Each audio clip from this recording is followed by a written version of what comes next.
Simon, this confession is to ask forgiveness not just for myself, but for an entire naval ship's company. I can't say which, as some may still be in the service.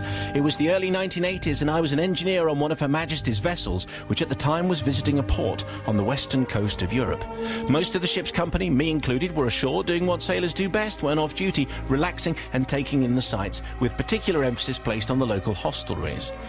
After a long day in the cafes of the nearest town, we were walking back toward the docks when we happened to pass by a butcher's shop. Outside this establishment, by way of an advert, was a life-size plastic butcher. Hands on hips, large black moustache, plastic straw boater and blue and white striped apron. You can picture the sort of thing. At this point, I should make it clear that relaxed sailors are a lot like relaxed students, and if it isn't nailed down, we do have a tendency to relocate or borrow suitable items.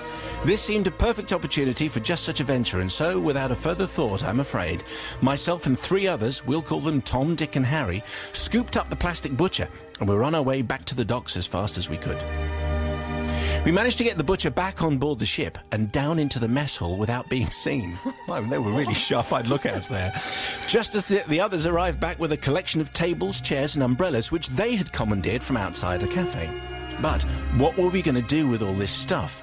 Still feeling the effects of our day of relaxation, someone suggested that we should tie the butcher to the mast with gaffer tape.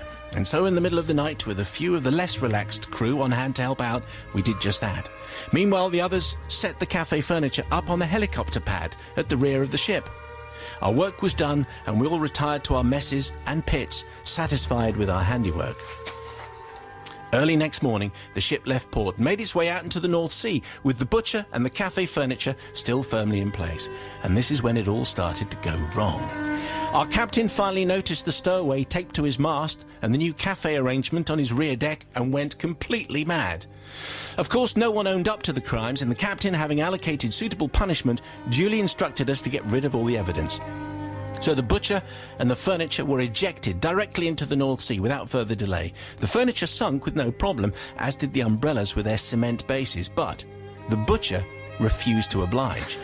In fact, he floated head and shoulders out of the water, bobbing up and down for all to see. After numerous attempts to sink him, we eventually had to admit defeat, which is a bit worrying, really, considering this is the Navy. Anyway, as time is against us, the ship sailed on, leaving our plastic friend to float around in the North Sea in perpetuity. We were nearly home when one of our on-watch radio operators came running down to our mess with a face as white as a sheet. Apparently, he had just got word that a ship on its way into that same port on the west coast of Europe had reported sighting a man overboard. Oh. And as a result, there was now a major air-sea rescue effort underway in the North Sea with lifeboats and rescue helicopters and all. I would like to ask forgiveness for me and my shipmates. Firstly, for stealing the large plastic butcher. Secondly, for embarrassing not only our captain, but the entire Royal Navy. And thirdly, to the lifeboat and the rescue services for wasting their time and money rescuing a plastic butcher. I've always tried to relieve my guilt by saying to myself that it was good practice for them. Yours truly, Sharky. An awful lot to confess. Let's turn to Brother Matt first.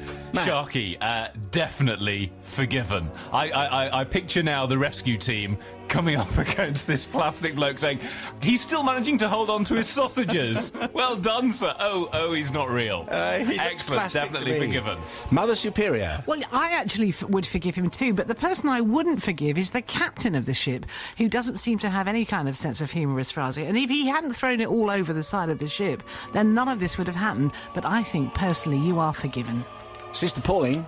Forgivable on all counts, I think. Who could resist said plastic butcher while feeling that relaxed? And I think the captain didn't behave unreasonably, get rid of the evidence as fast as possible. And it was good practice for the rescue services, who probably all had a good laugh. I'm sure they did. Oh, how they would have laughed. I just slightly worried they couldn't sink a plastic butcher from, a